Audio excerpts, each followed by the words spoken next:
Diálogo, porque se viene también el sensei, el querido Ramiro Padilla Atondo, autor del Pequeño Chairo Ilustrado y Cartas a un Facho, y orgullosamente miembro de esta familia Sin Censura. El primo no reconocido de, a ver, ¿de quién? Por ahí al rato te lo digo para despedirte, mi querido Ramiro. Prepárate. ¿Cómo estás, Ramiro? Te saludo con mucho gusto. Muy bien, aquí listos para darle en la torre a los, ya sabes, aquellos que tienen una derivación, los acabo de escribir en el Facebook, que tienen una derivación psicopática, aquellos a los que pues obviamente Claudio X González no los sentaría a su mesa, pero ahí andan en las marchas gritando de cosas que no entienden, pero ahí vamos, ¿no? Ahí vamos. Bueno, déjame saludar también a Manuel Hernández Borboya, reportero de RT en México y también periodista independiente, miembro de estas mesas de diálogo de Sin Censura. Manuel, te mando un abrazo, ¿cómo estás? Hola, hola, ¿qué tal Vicente, Ramiro, a toda la audiencia de Sin Censura, ¿cómo están? Pues ya aquí listos para platicar de algunos temas candentes de la semana. A ver, déjenme iniciar con esto porque me acabo de dar cuenta que hoy el peso frente al dólar anda con todo. Casi baja de los 18 pesos por unidad, el peso más fortalecido que nunca, y sigue dejando como payasos a todos esos analistas financieros, políticos, a todos esos periodistas que dijeron, si llega López Obrador, cuidado porque nos vamos a 35 pesos, 25 pesos por dólar. ¿Alguna reacción ante este superpeso, mi querido Ramiro Padilla Atondo? Pues hay que recordar aquellas mesas que se hacían antes de que llegara López Obrador al poder, donde decían que el peso iba a subir a 30 pesos, que la gasolina iba a subir a 30 pesos, que la inversión se iba a disparar, que la inversión extranjera se iba a contraer, que pues iba a pasar lo que, o sea, anunciaban toda clase de catástrofes. De hecho, yo tengo uno de los ensayos en Cartas a un Facho, le llamo los teóricos del desastre, donde anuncian las 7 plagas de Egipto, pero las 7 plagas de Egipto nunca llegan, o es como el cuento de Pedro y el lobo, que ya viene el lobo y nunca llegó el chingado lobo, ¿no? Para la derecha. Entonces, obviamente, le quiero mandar un saludo muy caluroso a Enrique de la Madrid, cuyo papá, pues, devaluó el peso en más de 1000%, que sale a decir la soberana pendejada de que tener un peso fuerte es malo para el país. Yo le preguntaría a él que si nosotros fuéramos a Estados Unidos y le dijéramos nosotros a los gabachos, ¿saben qué? Tener un dólar fuerte es muy malo para su economía. Solamente los gabachos se nos iban a rayar la madre, ¿no? O sea, a final de cuentas esto es pues histórico, nunca se había visto que en vez de devaluarse se revaluara el peso, por mínima que fuese el desliz del peso frente al dólar, pues digamos, creo que con Fox fueron 2 pesos, con mi querido Calderón fueron 4 y con Peña Nieto también fueron como 6 pesos los que se devaluó el peso, ¿no? Pasó de 14 a 20 a 22. Entonces, encontrar esta noticia de que el dólar está por romper la barrera de los 18 pesos, pues son buenas noticias, sobre todo porque si tú consideras que si calculamos o tasamos los salarios mínimos en dólares, pues ves que el peso se está revaluando de a la gente, sobre todo porque hay que recordarle también a mucha gente que si somos el segundo socio comercial de Estados Unidos, pues la mayoría de nuestros productos vienen de allá. Entonces, que el dólar esté barato, pues se lo vamos a explicar de nuevo los economistas, siendo nosotros el primer socio y somos el segundo destino de exportación de los productos norteamericanos, nos conviene sobremanera. No sé de qué otra manera lo puede decir, pero ahí están, las pruebas son amores y lo que está sucediendo pues es maravilloso. Hay que recordarle también que el 40% de los megaproyectos de infraestructura en Latinoamérica están en México, casi la mitad de todos los proyectos. Entonces, si eso no es manejar la hacienda pública de manera responsable, no sé qué será, mi querido Vicente. A ver, mi querido Manuel Hernández Borboya, en momentos en que no se lleven los servicios de carga del aeropuerto Benito Juárez al AIFA, y ayer llega DHL. No, Andrés Manuel está apostando al petróleo y va contra esta realidad mundial, y Pemex reporta ganancias. No puede ser posible. Tesla se va y Elon Musk dice, sí, vamos a invertir un chingo de miles de millones de dólares en México. A ver, dame tu opinión acerca del peso frente al dólar que hoy anda entre 18.9, 18.25 y en un descuido en estas fluctuaciones podría bajar hasta de los 18 pesos por unidad, 18 pesos por dólar. Manuel, obviamente la oposición le va a regatear, nunca le va a dar crédito al presidente Andrés Manuel López Obrador. ¿Cómo lo ves tú? Sí, pues lo del peso es completamente inédito, ¿no? Nunca habíamos visto una bajada de esa magnitud y más pues para un pueblo que lamentablemente, como el mexicano que está acostumbrado a las devaluaciones, ¿no? Aunque personajes como de la Madrid, como bien dijo el buen Ramiro Padilla, pues dijo la soberana pendejada de que nos conviene más que haya devaluaciones, ¿no? Como si extrañamos los mexicanos otro error de diciembre para que se dispare el peso, seguramente. Yo creo que en lo del dólar hay mucho tiene que ver los factores internacionales. Por ejemplo, el hecho de que el conflicto en Ucrania haya significado también lo que algunos analistas llaman el fin de la hegemonía del dólar como divisa dominante, desde luego que le ha pegado al dólar a nivel internacional. Pero del lado mexicano, pues el hecho de que ha habido un manejo responsable de la economía, de la hacienda pública, como ya también lo mencionabas tú, Vicente, pues de alguna manera ha ayudado a aprovechar esta oleada que viene desde fuera, ¿no? Entonces, y ese es el problema también que tiene la derecha de hacer análisis chafas, ¿no? Porque se le han pasado, o sea, sus análisis, por llamarlos de alguna manera, son realmente comentarios llenos de odio, llenos de rencor, que básicamente buscan llevarla contra todo lo que hace el actual gobierno. Por eso temas como la inversión de Elon Musk, pues los deja muy mal parados en términos políticos. Yo desde luego tengo ahí mis observaciones con los temas de la inversión extranjera, que pues en toda la era neoliberal no contribuyeron en gran cosa al crecimiento de la economía, pero precisamente por eso en términos políticos, temas como la inversión de cerca de 10,000 millones de dólares que pues está materializando o se está anunciando que va a llegar por parte de Tesla a México, deja muy mal parados pues a la derecha, al bloque opositor aglutinado en los tres partidos de derecha, porque precisamente en su propio lenguaje, en sus propios términos, pues se les da elementos para que no puedan rebatir esa situación, ¿no? Entonces creo que las implicaciones políticas de este tipo de proyectos, como lo del el aeropuerto, que poco a poco ahí va, con todo y que ha habido un boicot por parte de las empresas que hicieron berrinche con la cancelación de Texcoco, el manejo de la economía yo creo que ha sido notable y ejemplar en muchos aspectos, porque nunca se había repartido tanto dinero en México, sobre todo en los sectores populares, sin que esto repercutiera en devaluaciones, en otro tipo de medidas que han sido muy perjudiciales. Ahorita de lo que se están tratando de agarrar es del tema de la inflación, que también tiene una connotación internacional por la manera en que se han disparado los precios de la energía, pero temas como el rescate de Pemex, o sea, la manera en que Pemex está reportando hoy ganancias cuando Emilio Lozoya y Enrique Peña Nieto lo dejaron pues, prácticamente quebrado, es una cosa verdaderamente notable que no está teniendo la repercusión que debería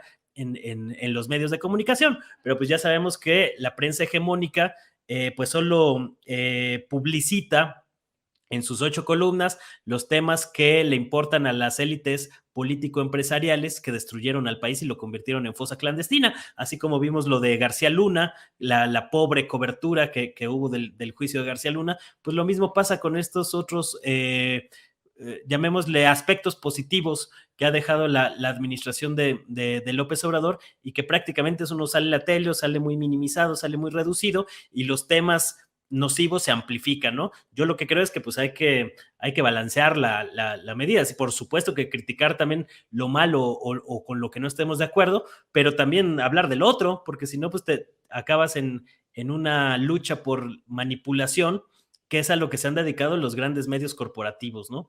Entonces, pues todo esto pues los va asentando un poco en su realidad. Y ya pues las especulaciones, o sea, con el caso de Elon Musk fue también muy claro, ¿no? Que ya estaban diciendo que la necedad del presidente había ahuyentado la inversión millonaria de Tesla, y en unas horas estos mismos medios, caso por ejemplo de Darío Celis y El Financiero, se contradecían a sí mismos en cuestión de horas. O sea, es que ya es ridículo. Lo que sí me parece llamativo pues es que no haya consecuencias para todos estos mercenarios de la información que pueden mentir y volver a mentir varias veces al día sin que haya una consecuencia, ¿no? Varios de los que fueron ahí exhibidos en el juicio de García Luna pues deberían ser completamente vetados de los medios de comunicación si hubiera un mínimo código de ética que se aplique, ¿no? Pero pues ese no va a ser el caso y siguen muy en su cruzada de llevar la contra y tratar de construir narrativas que justifiquen o que traten de alentar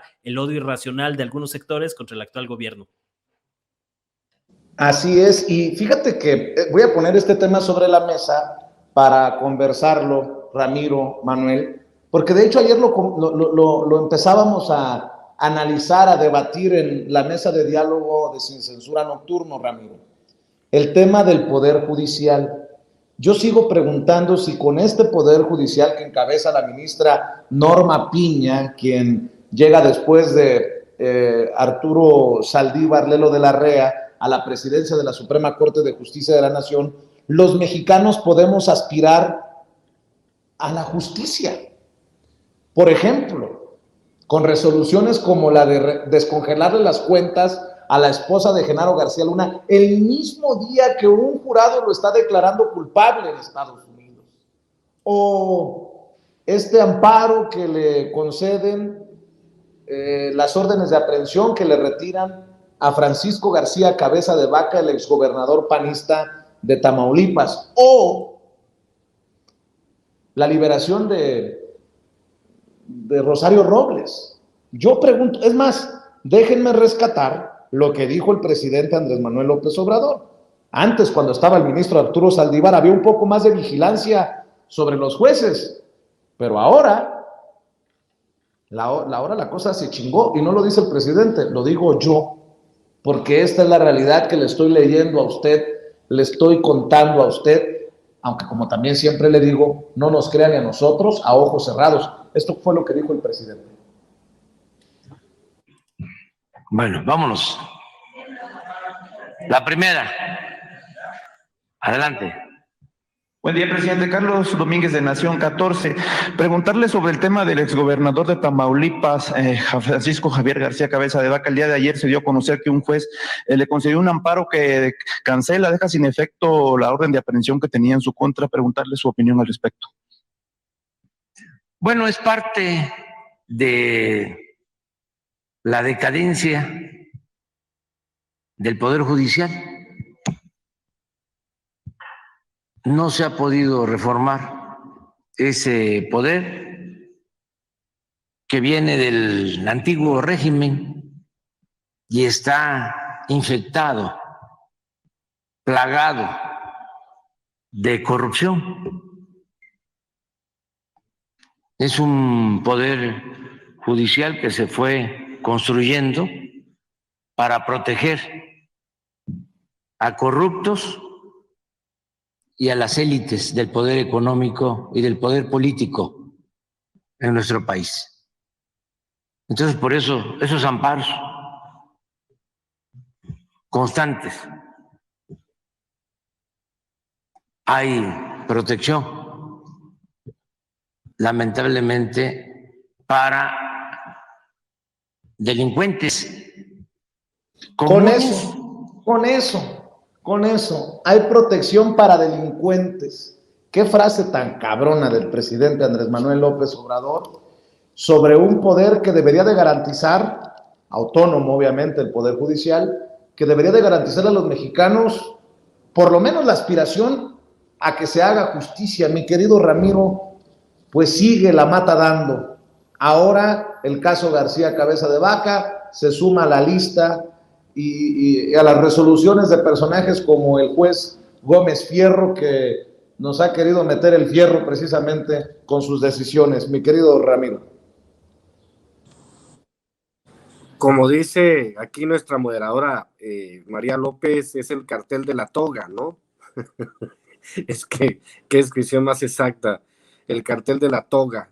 Me imagino, ¿no? A los ministros de la Suprema Corte con el teléfono así, Vicente, diciendo, ¿cómo estás? Sí, no te preocupes, Collado, sí, Collado, no te preocupes, ya viene Norma Piña, no, ya te sacamos.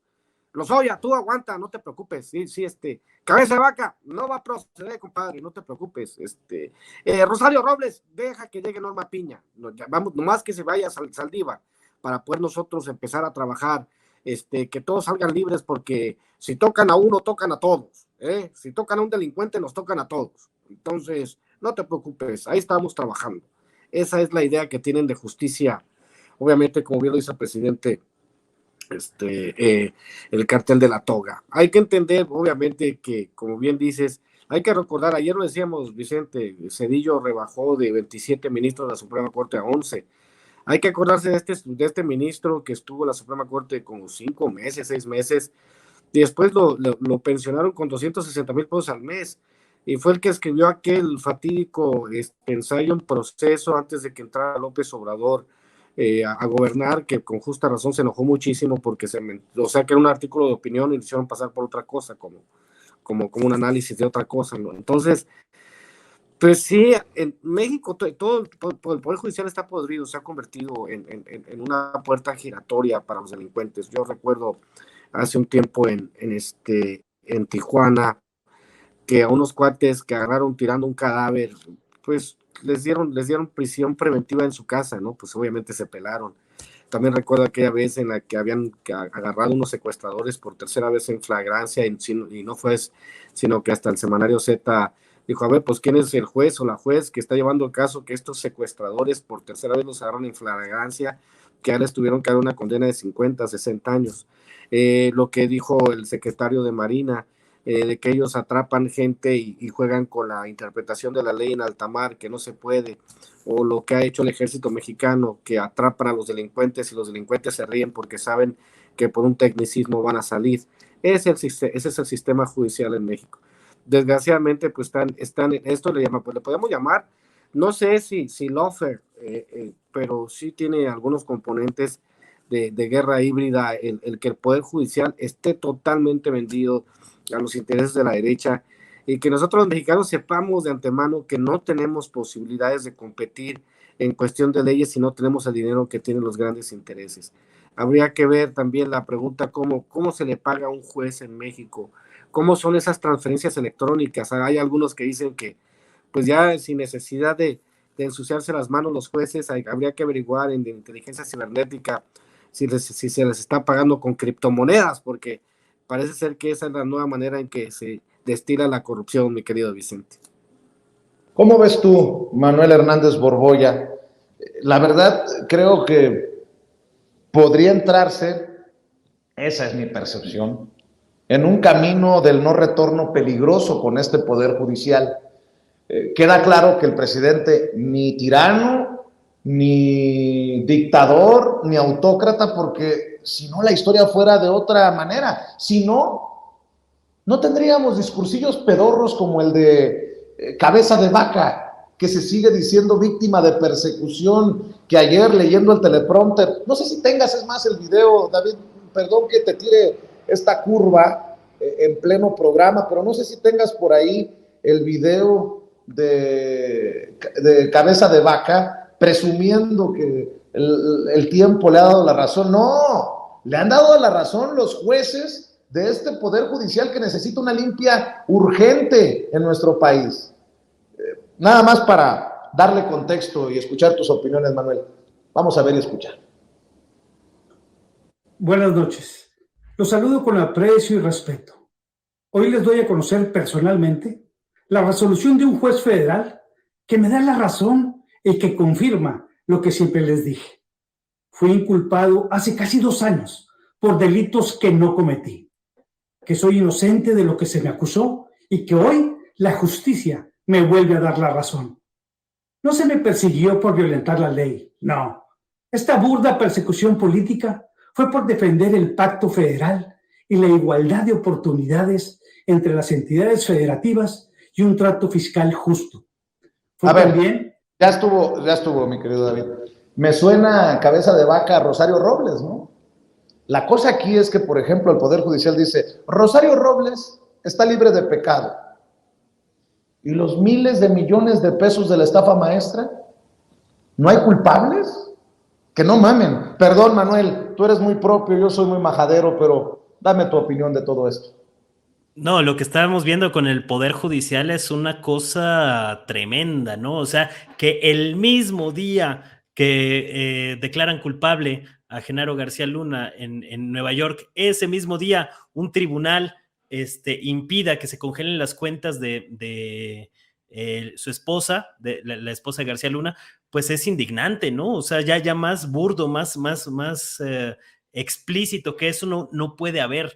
Y no es solo eso, lo de cabeza de vaca que estamos viendo, lo de Rosario Robles. Nada más, perdóname por interrumpirte, y nada más para meterle más limón a la herida.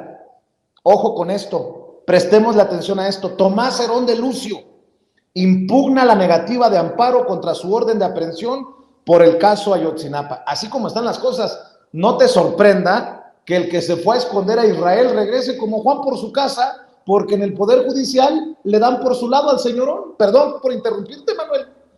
Sí, o sea, es una cosa indignante lo que estamos viendo, ¿no?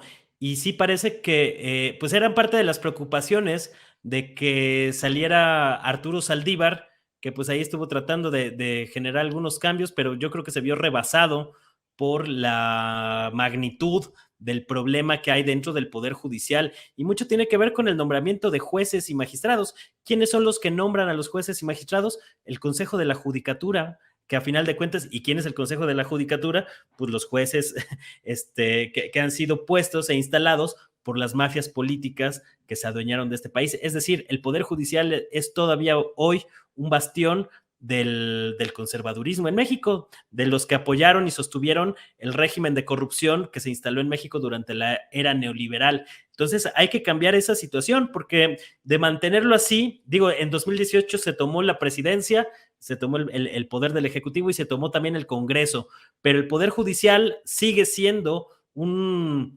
lastre en este proceso reformista, precisamente porque están impidiendo y frenando muchos de los procesos judiciales que en muchas ocasiones tienen la última palabra a la hora de dirimir algunos conflictos sociales, incluido el castigo a la corrupción, que sigue siendo un tema pendiente en este país, y todo lo que tiene que ver con el acceso a la justicia. Y mientras eso no cambie, pues va a ser muy difícil hablar de un proyecto transformador. Yo soy de la idea de que para las campañas del 2024, quienes abanderen el proyecto de la 4T, trátese de Claudia Sheinbaum, trátese de Marcelo Ebrard, sí deberían de poner sobre la mesa como parte integral del proyecto y de las campañas políticas,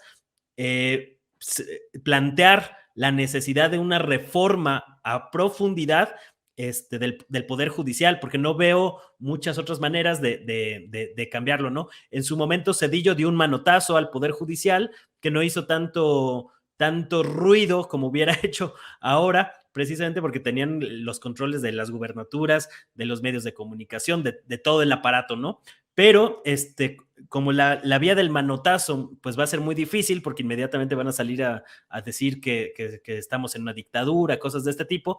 Pues la vía es la vía del Congreso. Entonces yo creo que el proyecto de la Cuarta Transformación debe de dejar muy claro que se necesita ganar el Congreso, tanto el Senado como la Cámara de Diputados, por una amplia mayoría que junto con los aliados de Morena permitan obtener las 2/3 partes, precisamente para impulsar una reforma a profundidad del Poder Judicial, porque no podemos dejar o no se podría permitir que estos tipos sigan teniendo el poder del control judicial, porque como lo hemos visto en otros casos en América Latina, pues muchos han tratado de agarrarse de ahí para emprender golpes blandos a través de lo que se llama el lawfare, o esta guerra judicial, de que a través de comprar ministros, jueces y demás, pues muchas veces tienen ahí fichas en el tablero político para orquestar golpes de Estado disfrazados de una supuesta legalidad, un poco como le pasó a Lula y un poco como le está pasando a Cristina Fernández, que ha sido impedida precisamente por esta guerra judicial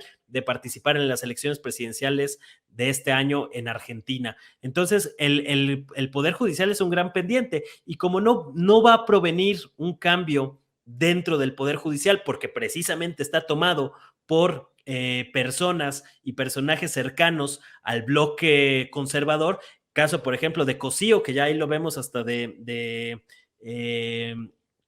pues hablando en las protestas o en la manifestación para supuestamente defender al INE, pues ese tipo de personajes son los que están enquistados en todo el Poder Judicial. Entonces va a ser muy tardado esperar que un cambio provenga de esas estructuras del Poder Judicial en lo que se reformula todo un cambio, ¿no? No sé si el país y México esté dispuesto a echarse 20, 30 años para que cambie el Poder Judicial. Yo creo que se debería de acelerar ese tema, poner sobre la mesa la necesidad de profundizar este proyecto transformador, haciendo una reforma de gran calado al Poder Judicial, la manera en que se eligen a los jueces y magistrados, que algunos ministros, sobre todo en cuanto a los ministros de la Corte, deberían de ser por voto popular. Yo creo que poner esto sobre la mesa en las campañas de 2024 le permitiría a Morena y el proyecto de la 4T generar conciencia entre los votantes de lo importante que es ganar también no solo la elección presidencial, sino también la mayoría en el Congreso para que se puedan impulsar estas cosas, porque hemos visto que precisamente cuando se perdió la mayoría en la Cámara de Diputados se tuvieron que frenar algunos temas como la reforma electoral, por ejemplo, y que ya no se puede seguir frenando este proceso. Entonces, ahora que ya está tomada la presidencia, yo creo que el siguiente paso digamos, estratégico dentro de la 4T, tendría que ser muy concretamente ganar la mayoría en el Congreso para poder impulsar reformas como la del Poder Judicial y una reforma política también en el Instituto Nacional Electoral, que hoy está convertido en un partido político de oposición. Y ya que estamos hablando de estas cosas, permítanme plantear para la mesa esta caricatura, este cartón del maestro Rafael Barajas, el Fisgón, quien precisamente advierte una operación mediática grosera. Así lo publica en un tuit Rafael Barajas, el Fisgón. Dice: estamos ante una operación mediática grosera. Mientras que los jueces liberan narcos a Cabeza de Vaca, a Collado, a Rosario y las cuentas de Cárdenas Palomino y García Luna, los medios solo hablan de una tesis plagiada. El cuarto poder está al servicio del lawfare de la Corte. ¿Lo tienes, David? Ahí está. Miren, allá un escándalo, una tesis plagiada, y por atrás Norma Piña, la presidenta de la Suprema Corte de Justicia de la Nación, con todo esto que le digo. Está muy cabrón, porque en este debate del Plan B de reforma electoral se va a discutir precisamente en la Suprema Corte de Justicia de la Nación, en momentos en que los Felipe Calderón, los Claudio X González, los Vicente Fox, los Marco Cortés, los Vandalitos Moreno y demás lacras promueven una defensa al INE. Y estoy viendo lo que me acaba de enviar nuestro jefe de información, Mario Toledo, que la Corte, la Suprema Corte de Justicia de la Nación, admite ya la controversia del INE contra el Plan B. El ministro Pérez Dayán dio un plazo de 30 días hábiles para que la Cámara de Diputados y el Senado, así como la Presidencia y la Secretaría de Gobernación, presenten su contestación. El ministro Alberto Pérez Dayán de la Suprema Corte de Justicia de la Nación admitió a trámite la controversia constitucional presentada por el Instituto Nacional Electoral, el INE, en contra de la primera parte del Plan B electoral impulsada por el presidente Andrés Manuel López Obrador y Morena. En momentos en que Ciro Murayama, por ejemplo, se expresa de esta manera, para que vean el nivel que están jugando los consejeros del INE, que por cierto ya se van, pero que siguen moviendo su colita. Para decir que en los últimos 9 años yo no he tomado ningún acuerdo con ninguna cúpula partidista en ningún sentido, tampoco para acordar modificaciones a su vida interna. Y aprovecho para decir, con frecuencia se señala, se ataca que esta autoridad, desde el gobierno, se llega a decir, está militando en la oposición. Creo que es un ataque injustificado, indebido, abusivo, frente a una autoridad autónoma, imparcial, independiente y objetiva. Pero también, déjenme decirlo de la manera más respetuosa, en todos estos diálogos oí expresiones de distintos actores políticos diferentes al gobierno en que decían es que su determinación va a gravitar en nuestra estrategia política. Y se los digo con respeto, con claridad y con energía. Nosotros no somos parte de la estrategia política de la oposición, ni estamos al servicio del gobierno. Pero tan equivocado que el gobierno nos diga opositores como que la oposición se persuada de que en efecto nuestras determinaciones pueden ayudarles en sus estrategias. El día que hagamos cualquiera de las dos cosas, ponernos al servicio del gobierno o apoyar alguna estrategia política opositora, estaremos traicionando nuestra misión constitucional. Se los digo de manera respetuosa.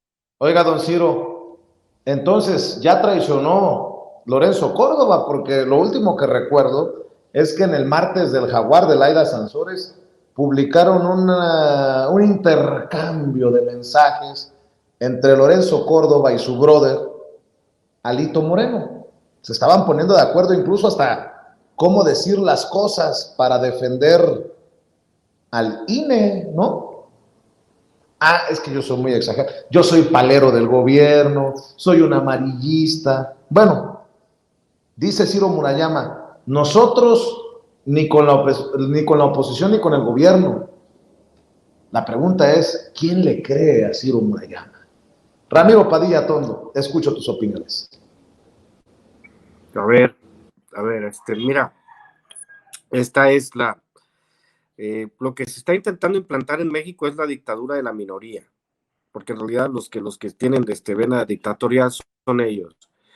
Cuando ya no hay, cuando no tiene una respuesta para poder controlar las elecciones, obviamente, pues tienden a tratar de obstaculizar todo lo que haga el gobierno. Esa es una parte de esta guerra híbrida, el control, la dictadura del 1%, le podríamos decir. Obviamente, si nosotros vemos en las noticias todos los días al Instituto Nacional Electoral, es porque son un actor político. En ningún lugar del mundo hay un instituto electoral que sea tan mediático y que salgan todas las noticias y que salgan todas las opiniones y que esté multando a todo el mundo. No hay un tribunal federal electoral que esté chingue y chingue. No hay consejeros electorales. No sé, en otros países no existe eso. No existe. Yo lo he dicho aquí mismo. Es el órgano electoral más caro, no del mundo, de la galaxia, de la Vía Láctea. No creo que haya otro sistema, otro organismo electoral en el mundo que tenga las atribuciones que le dieron estos cabrones, la oposición, las atribuciones que le dieron estos cabrones. Entonces, decir que no son actores políticos en este momento, pues es poco menos que ocioso. Pero también hay que entender, pues, esto es importante, por eso dicen aquí en el chat, voto masivo por Morena. Sí, voto masivo por Morena, pero ¿qué hacemos para renovar? Lo que decíamos, si queremos democracia, tenemos que acabar con este sistema que permite que de 500 diputados, 200 sean plurinominales, y que esos 200 plurinominales a los que nadie votó, sean los cabrones que tomen las decisiones importantes. Si hiciéramos un análisis de lo que han hecho los plurinominales a través de la historia, a partir de los 90, y lo que han bloqueado y lo que le han costado al país, nos llevaríamos una sorpresa, una gigantesca sorpresa. Lo mismo en el Senado. ¿Por qué no podemos tener las 2/3 partes? Porque nos atascaron de plurinominales, nos atascaron de personajes oscuros como Santiago Krill, como la Mariana Gómez del Campo, como la Kenia López Rabadán, como la Xóchitl Gálvez y tantos como la Josefina Vázquez Mota. Nadie votó por ellos. Nadie votó por ellos, y son los que, sin que nadie haya votado por ellos, siguen chingando, siguen haciendo trizas al país, siguen defendiendo los intereses de corporaciones privadas. Lo mismo en el poder judicial.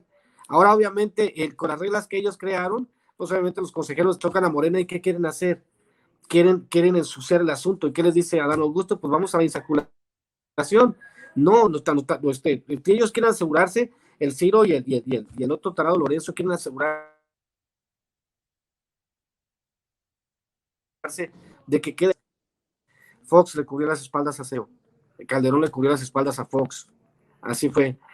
Peña Nieto le cubrió las espaldas a Calderón. Entonces, de lo que se alimentan estas, digamos, dictaduras de la minoría, de lo que se alimentan es de la certeza de que van a tener las espaldas cubiertas y que el sistema se va a seguir alimentando del presupuesto. Y eso es al final de cuentas lo que sucede. Cuando vemos las liquidaciones de escándalo que van a tener Ciro Murayama y Lorenzo, y que vemos que probablemente se vayan con un retiro dorado y sigan ganando una lana por los fideicomisos que se construyeron, pues como decía César, hasta los hijos de Cedillo, ¿no? Agarran millones de dólares de los fideicomisos que se les crearon y por eso pues no quieren soltar nada, pero sí es como que ya estuvo, ¿no?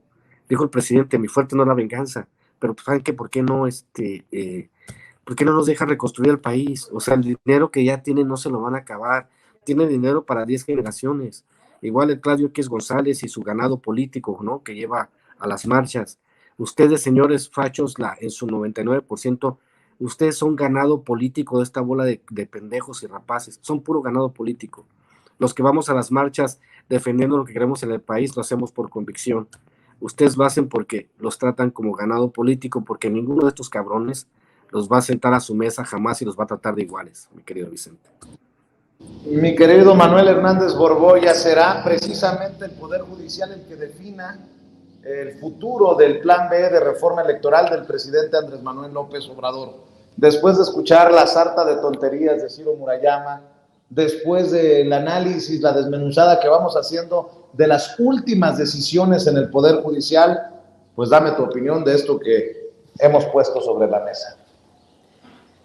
Pues yo creo que López Obrador ya tiene ganada la partida, pase lo que pase, ¿no? O sea, si realmente la Corte echa para atrás este asunto, pues va a quedar muy claro de qué pie cojea la Suprema Corte y va a tener elementos López Obrador precisamente para impulsar lo que yo estoy comentando, que encender las calles y decir que es necesario una reforma judicial a fondo, porque si no, no va a transformar el país, ¿no? Aunque la oposición puede verlo como una victoria, pues les puede salir como una victoria pírrica en caso de que llegara a pasar esto, ¿no? En el caso de que la Suprema Corte deseche la impugnación del INE y acabe pasando el plan B, pues se va a aplicar la política de austeridad en el INE, para impedir que personajes como Lorenzo Córdoba se lleven sus 11.5 millonzotes de pesos de finiquito al finalizar su periodo, y de alguna manera también se avanzaría en ese aspecto, ¿no? Entonces yo creo que la oposición, precisamente por tener malos diagnósticos, malos estrategas, malos analistas, pues están cayendo en errores muy contundentes, porque además en todo este proceso se está exhibiendo al Instituto Nacional Electoral como lo que siempre ha sido, ¿no?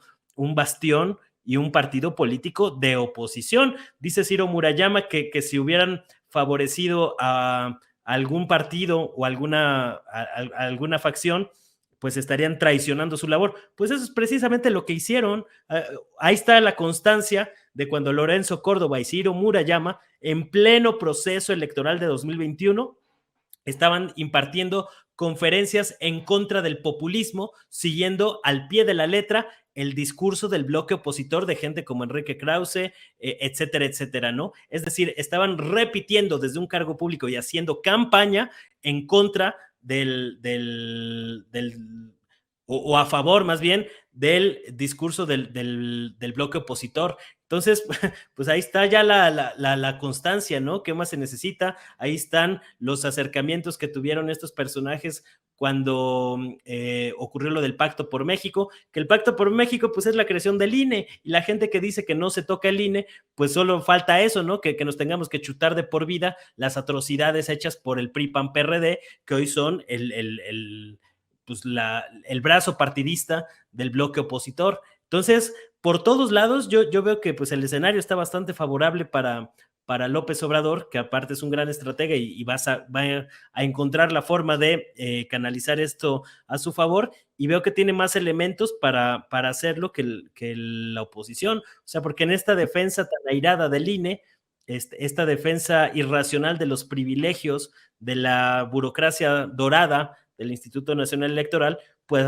ha quedado en evidencia que es precisamente pues un aparato del bloque opositor. Entonces, por todos lados se está minando la credibilidad de la oposición en este aspecto, pero pues están tan metidos en su pataleo diario que no alcanzan a ver las consecuencias de sus propios actos, ¿no? Porque además, como también lo ha mencionado López Obrador, y creo que tienen razón en ese aspecto, pues toda la hipocresía que había, todos estos simuladores que fingían ser críticos, opositores, caso José Woldenberg, creo que es uno de los más claros, pero otros muchos pseudoanalistas y demás que fingían ser neutrales, imparciales y demás, han quedado completamente exhibidos y eso no se los van a poder quitar tan fácilmente, ¿no? Entonces, dentro de todo, creo que ha sido benéfico este asunto. Igual se ha exhibido pues la campaña de los medios internacionales, del gobierno de Estados Unidos, que pues ahí tiene un pie metido apoyando al bloque opositor y que los puso en su lugar López Obrador ahí con el mensaje que dio al Departamento de Estado el día de ayer. Entonces, creo que dentro de todo eso es favorable, pero se necesita profundizar este proyecto y se necesita también actuar en congruencia con casos como el de Yasmín Esquivel, porque si bien es cierto que hay toda una campaña del bloque opositor sobre este tema, es cierto que pues están tratando de quitarla para que la oposición pueda obtener un lugar adicional en la Suprema Corte. Creo que también Morena debería de tomar cartas en el asunto, porque ya, o sea, el hecho de la plagiada en la licenciatura y plagiada en la tesis de doctorado ya es demasiado, y que si no actúas en consecuencia con la honestidad que estás promoviendo, puedes también correr el riesgo de desgastar la credibilidad que hoy todavía tiene el partido oficialista, ¿no? Entonces yo creo que hay varios campos de oportunidad para avanzar y que se debe de posicionar el tema del Poder Judicial y estas reformas políticas a fondo también en el Instituto Nacional Electoral como una parte medular del proyecto de la 4T rumbo al 2024. Bueno, si me permiten, abusando de su generosidad, un último tema para cerrar. Ayer exhibíamos a Lili Téllez perdiendo la cabeza y diciendo una sarta de barbaridades en una entrevista con Luis Alberto Medina de Proyecto Puente en Sonora. No sé si tengas las declaraciones de ayer, porque ya que estamos hablando de defender lo indefendible, ahora resulta que en la segunda parte de la entrevista nos enteramos que Lili Téllez defiende a Vicente Fox y a Felipe Calderón. Háganme ustedes el favor.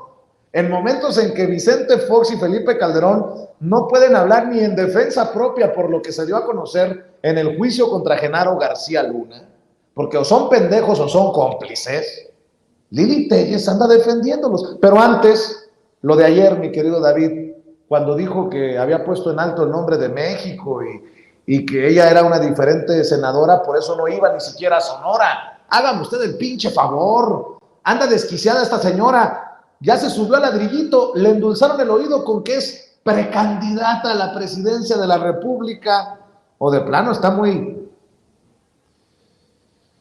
loca. ¿Te sientes tranquila de haberle respondido a los sonorenses como senadora? Por supuesto. ¿En qué le respondió? He puesto el Sonora en alto. He puesto el Sonora en alto. ¿Y de tu trabajo como senadora? Pues es el que he hecho. Lo he hecho también, que me pusieron en las encuestas, que me pusieron como precandidata a la presidencia. Pues ha sido más un trabajo, una exposición nacional, ¿no? Porque, por ejemplo, Lili Téllez, pues ¿desde cuándo no venías al Estado? Es lo que también se te critica. Lili ha sido una senadora ausente. ¿Qué contestas a eso? Como una senadora ausente, que sí. No vienes, que no vienes al Estado. ¿Hace cuánto no venías al Estado? ¿Tiene uno que venir para hacer un trabajo? No, como siempre los senadores vienen cada mes, cada 2 meses. Sí, pero yo no soy igual, yo soy diferente. He puesto a Sonora hasta arriba, al grado que soy precandidata presidencial. Imagínate, qué más orgullo para los sonorenses que eso. Ahora que llegué, ha sido una alegría. A ver. ¿Ustedes creen que haya muchos tabasqueños que se sientan orgullosos porque Roberto Madrazo fue quien fue? ¿O la Bastida Ochoa por allá en Sinaloa? O no sé. Cuando pensé que ya no había espacio para decir más tonterías, Lili Téllez, con mucho respeto, la senadora, abrió la boca y defendió a los gobiernos de Vicente Fox y de Felipe Calderón.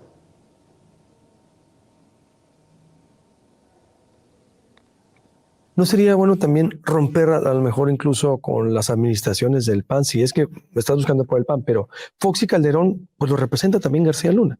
Es decir, lo representa, fue el director del AFI, creador del AFI, después el secretario de Seguridad con Felipe Calderón. Con eso, ¿qué opinas de lo que fueron los gobiernos del PAN, con García Luna como representante?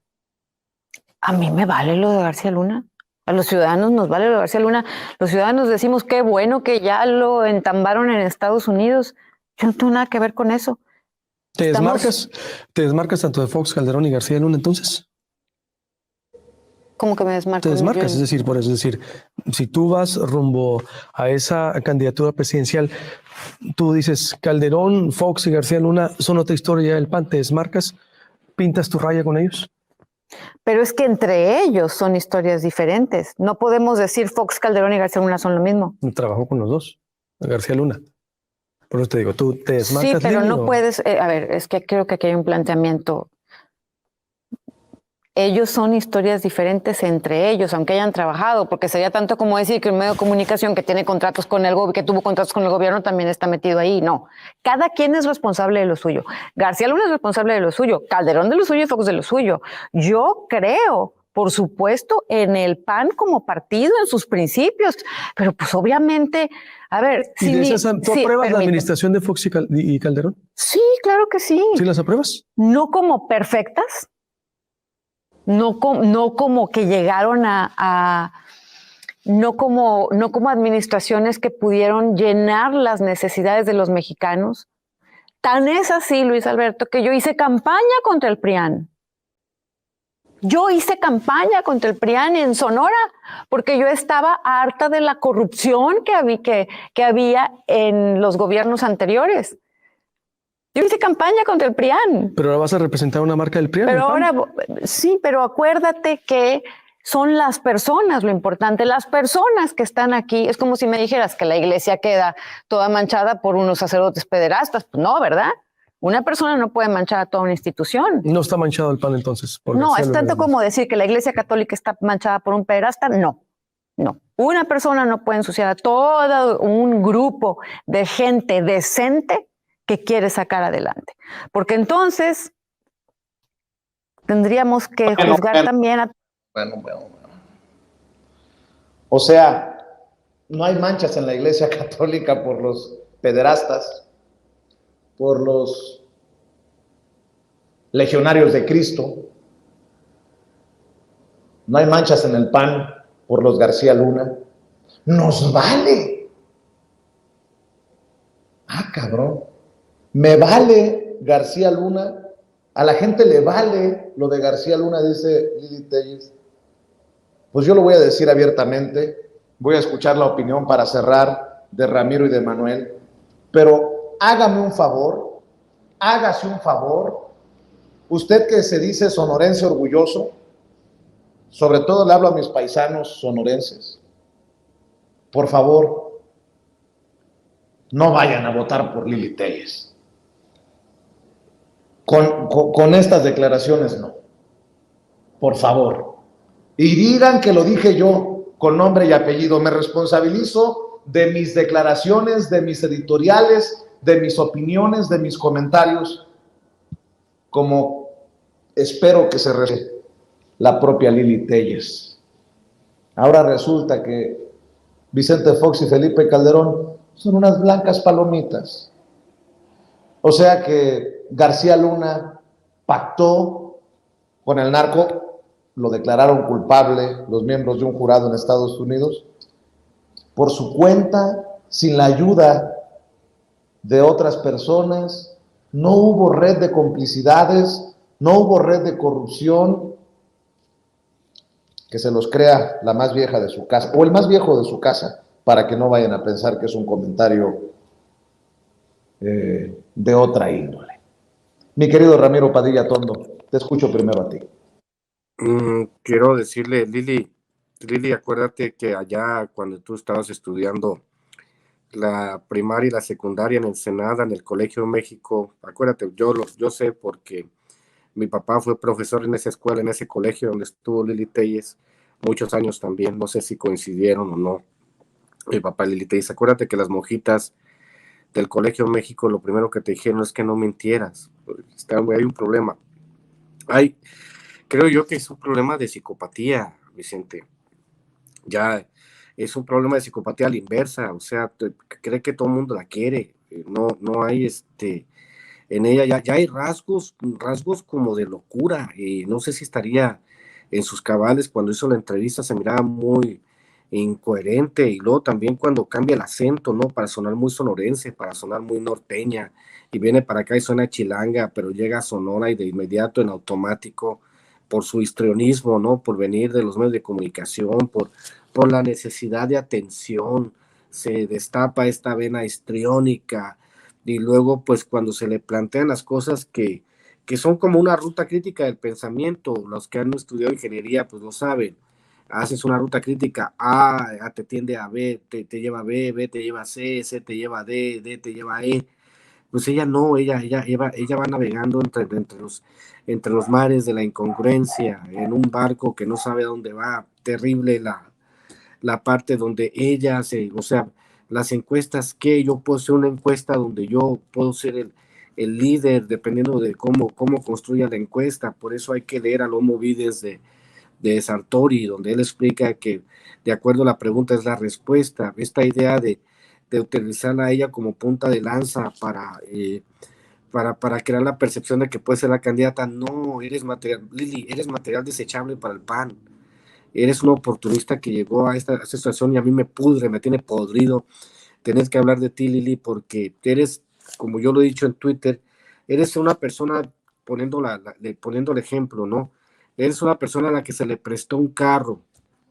Sin ese carro no hubieses llegado donde estás. Y cuando te piden que regreses el carro, con ese carro quieres atropellar al que te lo prestó. En este caso, el presidente López Obrador. El presidente también ha hecho mea culpa diciendo: yo tengo la culpa por haber invitado a Lili Telles a este proyecto. Yo voy a confesar que alguna vez le mandé un mensaje, conversamos Lili Telles y yo cuando yo escribía para Sin Embargo hace muchos años. Y cuando surgió la posibilidad, le dije, pues estaría bueno que la agarraras, cuando ella andaba de crítica, ¿no? Tengo que confesarlo yo también, así como lo confesó el presidente. Ya me dijo que sí lo haría. Obviamente después hasta me bloqueó en Twitter y en todos lados, y pues ya no somos amigos, pero Lili, la buena onda, agarra la onda, Lili, no es por ahí el asunto.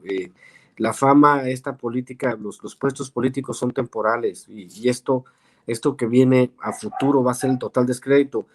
Te voy a recordar que te va a pasar lo que a López Portillo, mija. A López Portillo, cuando decía que iba a defender el peso como un perro, donde se paraba le ladraban a López Portillo. No tuvo paz López Portillo en toda su vida. Lo mismo que le sucedió a Calderón, que le sucede a Fox, que tienen que estar en ambientes controlados, como a ti te gusta estar en ambientes controlados, ¿no? ¿Por qué no? Por lo que te dijo nuestro camarada, ¿no? Allá en Sonora, que por qué no vas a Sonora, y tú dices que no, o sea, ¿sabes una cosa, Vicente? ¿Sabes una cosa, Manuel? Debería haber una ley, y yo se los propongo aquí a todos aquí anda el Hamlet, aquí anda Antares, aquí andan los que son tan parte de nuestro equipo sin censura. Les propondría algo. Les propondría que, como en Estados Unidos se hace, ¿cómo se llama? El town hall. Ya sabes, Vicente, tú que viste tantos años allá, se hace un town hall donde tú tienes que ir a tu comunidad a explicar qué es lo que estás haciendo. En México también tendría que ser constitucional que todos esos payasos fuesen a sus circunscripciones a dar un informe detallado de sus actividades cada 3 meses, a ver cómo les va. Eso también tiene que hacer en México. Les aseguro que no habría muchos diputados y senadores porque le tendrían temor a la respuesta del público, que les exigiría exactamente que cumplieran el mandato para el cual fueron electos, y no para defender los intereses, como dijo don Gabriel Said, que después se volvió un teólogo de la derecha en su libro de los libros al poder, decir que obviamente los políticos mexicanos no representan a la población, sino simplemente es un pretexto para representar los intereses de su partido, y es el ejemplo claro de una persona que llegó por Morena, traicionó todos los principios, y ahora sucede que dentro de su psicosis, dentro de esa delirios tremens, o no sé qué medicamento estará usando Lili Telles, dice que va a ser presidenta. Pero en fin, ya no quiero decir más porque sí es terrible lo de Lili Telles, mi querido Vicente. Manuel, tus comentarios, tus reflexiones para cerrar. Pues yo más que terrible diría que es simpático, ¿no? Ya el grado de locura que maneja la deschavetada Lili Telles, justo ahí queriendo imitar el acento norteño de una manera muy forzada. Precisamente le salió regio en lugar de sonorense, y te lo dice un sonorense, ¿eh? Macizo, la regó gacho. Se la bañó. Muchacha, hay que comer más machaca para que te salga precisamente el acento sonorense. Pero ya a ese grado está la psicopatía de Lili Telles, ¿no? O sea, si leemos, ahorita estaba leyendo la definición de psicosis según Medline Plus, la enciclopedia médica, y dice: la psicosis ocurre cuando una persona pierde contacto con la realidad. La persona puede tener falsas creencias acerca de lo que está sucediendo o de quién es decir, delirios. Ver o escuchar cosas que no existen, alucinaciones. Pues Lili Telles cumple al pie de la letra con la definición de alguien que padece psicosis, ¿no? O sea, pero es una psicosis de la cual no sale, es decir, no es esporádica u ocasional, sino que vive en una permanente psicosis.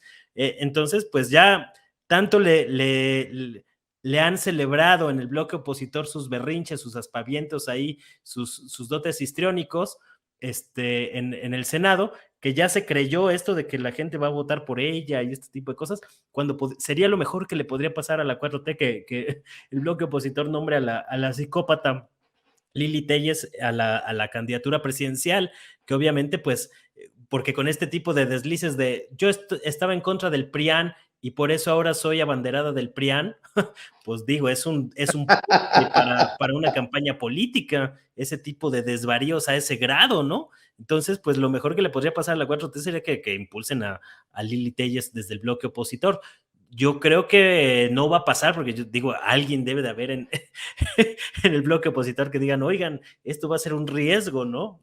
Más que sacarle porque incluso si en el mejor de los mundos del bloque opositor que llegara a ganar Lili Telles, pues imagínate nada más, o sea, el riesgo para todos, ¿no? Entonces, pues, yo creo que mejor le deberían de ofrecer un papel en una telenovela, que es en donde podría explotar mejor todas estas cualidades y estas desventajas de la psicopatía, pues ahí los podría canalizar muy bien para algo más constructivo, ¿no? Un papel de villana en una telenovela sería para chuparse los dedos. Mi querido Manuel, ¿por qué no cerramos invitando a la gente a tus trincheras, a tus redes? Gracias por aguantar, por estar y por compartir con la audiencia de Sin Censura. Gracias, pues ahí estamos en el canal de YouTube, Manuel Hernández Borbolla, igual en Facebook, Manuel Hernández Borbolla Periodista, y en Twitter de tiempo completo, @Manuel H. Borbolla. Ahí estamos ahí dándole duro a varios temas noticiosos, tanto mexicanos como internacionales, que ameritan nuestra atención. Muchas gracias, Vicente, muchas gracias, Ramiro, y muchas gracias a la audiencia de Sin Censura. Gracias, Manuel Hernández Borbolla. Mi querido Ramiro, cerremos invitando a la gente para que te respalden tus esfuerzos.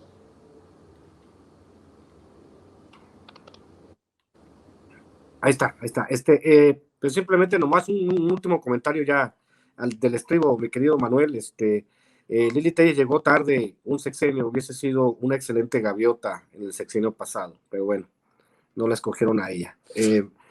@Ramiro Atondo, ya saben, ahí están mis libros, les recomiendo mucho, está en Amazon para la gente de Estados Unidos. Pronto sacaremos un tiraje acá en México de José Tlali. Tengo un libro que se llama de cuentos, mejor libro de cuentos, se llama Los Rituales. Obviamente, pues también así como Manuel le pega a la poesía y lo hace con mucho atino, es muy bueno Manuel en lo que hace, sí lo sigo ahí en la página de Face. Y pues el de Hojas en Ruta, fíjate que lo quieren mucho la gente, les ha gustado mucho, es una crónica de viajes y reflexiones. Precisamente uno de los ensayos que publico en Hojas en Ruta nos corrieron de un suplemento cultural, porque decían que estamos haciendo apología del comunismo, lo cual no era cierto, pero bueno, ya sabes cómo son los periódicos conservadores en México. Entonces, pues ahí luego te hago llegar uno, Manuel, para que veas y te rías un rato.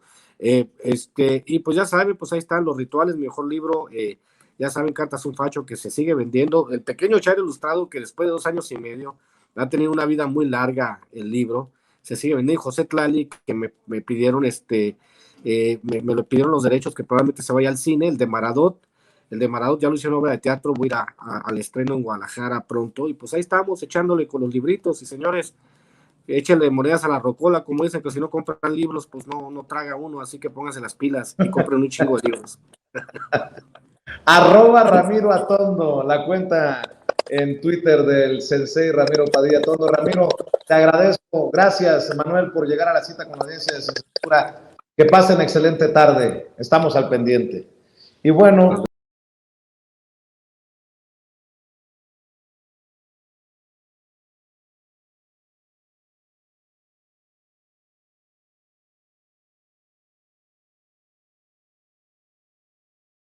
Bienvenida a nuestro querido amigo Francisco Paco Cruz, escritor y periodista, quien tiene mucho que analizar sobre ese martes del Jaguar, sobre esas campañas de desprestigio, sobre también cómo es que en efecto se cumple que el narco tuvo su momento estelar en el gobierno de Calderón. Bueno, ese será otro tema, pero querido Paco, te saludo con mucho gusto. ¿Cómo te va? Toño, ¿cómo estás? Buenos días. Mira, yo tengo primero un reclamo para ellos. ¿Cómo ponerle tamarindo al vodka? Sí, cierto, la verdad lo pensé, pero creo que ya hay una infusión de unos vodkas que ya se hacen con tamarindo, ¿no? También. Eso tengo mis reclamos, pero bueno, mira, hay que acusarlos con los rusos porque algo están haciendo mal. O algo están haciendo mal los rusos, ¿va? La verdad es que no lo he probado con tamarindo, ni me animaría, pero no, Toño, la verdad es que hay muchas cosas, tienes tu razón. No solo lo de Alito, lo del presidente, mira, incluso lo de la tigresa, lo de Irma Serrano, que hoy murió a los 89, tiene otras venas que hay que analizar. Pues nada más ella le rompió el corazón a Guadalupe Borja de Díaz Ordaz. Decían que Lupita la llamaban sus amigos cuando llegaron a Los Pinos, Díaz Ordaz y la familia de Guadalupe Borja. Porque se hizo la amante secreta del presidente cuando llegó jovencita, ¿recuerdas? Después del 72 la empezamos a conocer como la tigresa, gracias a una película, pero la tigresa se inscribió en ese camino que llevaban, por ejemplo, el presidente Miguel Alemán Valdés, al que le gustaban las vedettes, las actrices, las modelos, o el presidente, Adolfo López Mateos, que es el presidente quizá más serio para la gente, pero no, es una mentira. Le gustaban las jovencitas, salía por las noches de su residencia a cazar jovencitas, fíjate, a cazar jovencitas, y hay muchas leyendas que yo estoy tratando de juntar y que voy a presentar pronto. Hay muchas leyendas, por ejemplo, cuando llegaban a las fiestas,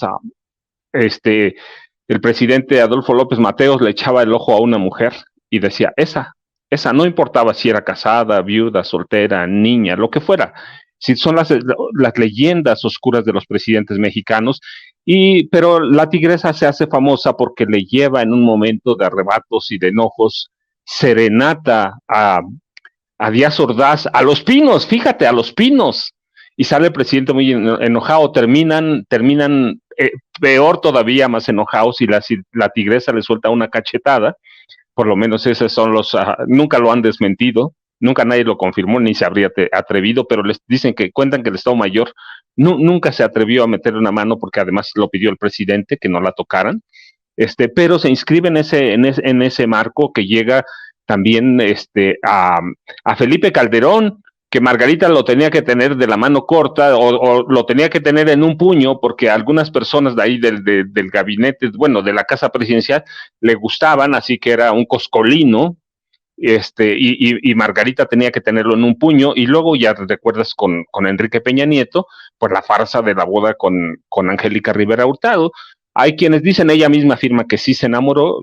Podemos demostrar que desde la gubernatura ella se había hecho millonaria gracias a su cercanía con Enrique Peña Nieto, cuando le encarga que promueva los logros de su gubernatura y que ya encaminaba a la candidatura presidencial por el PRI y la presidencia de la República, porque yo lo sostengo. En 2009, que publico un libro sobre Enrique Peña Nieto que se llama Negocios de Familia, afirmo que él iba a ser el presidente de la República, que ya había un acuerdo con todos los grupos y que ya dentro de su equipo presidencial, sí, aunque estaban en la gubernatura, ya lo llamaban presidente. Estaba Luis Videgaray Caso, por ejemplo, Luis Enrique Miranda Nava, que llegaron a ser secretarios de Estado todos y a mover parte de todo el dinero que se robó el presidente.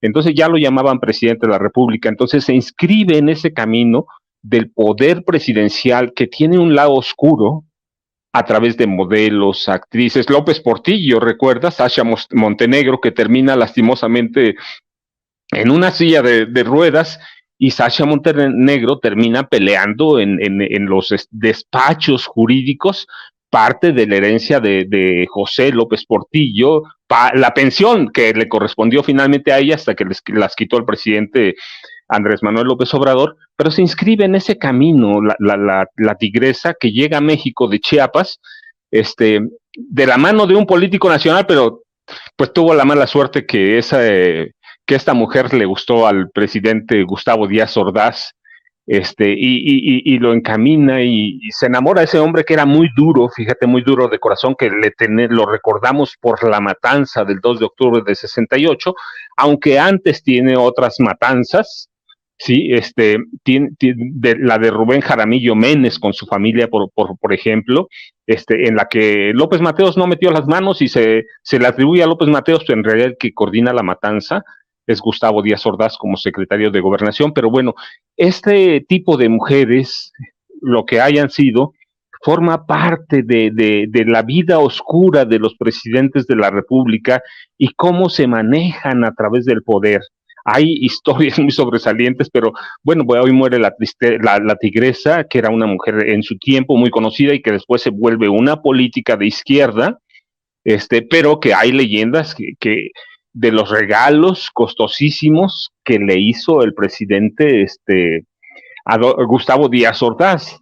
Entonces yo digo que merece la pena, no solo porque haya sido una famosa artista, vedette, cantante, lo que quieran subrayar, pero fue amante de un presidente que sacó material o artículos históricos de Los Pinos para regalárselos a ella. Así que es parte de esa historia y quería empezar con ella porque mira, tengo muy fresco los datos y porque yo recuerdo mucho que la familia de Gustavo Díaz Ordaz terminó despreciándola, la llamaban totonaca en ese término racista, clasista, pero pues sí, le podían llamar lo que fueran, pero el presidente Díaz Ordaz estaba enamorado de ella y le dio todo lo que quiso. Así que bueno, son de los datos duros, Toño, que hay en la historia de este país y que no solo incluyen al presidente Díaz Ordaz, sino López Mateos. El único presidente que se salva de eso a medias es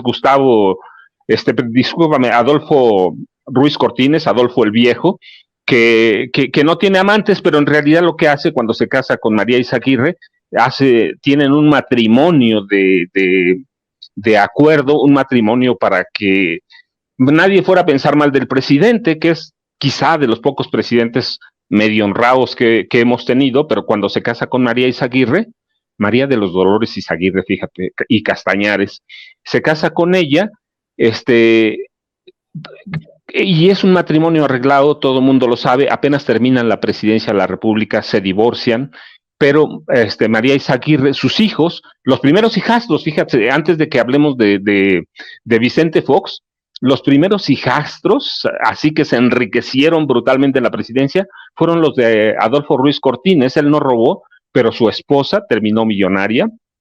Ya era una mujer no acaudalada, pero era una mujer de buena posición, hija de un marino, de una familia de marinos bastante reconocida.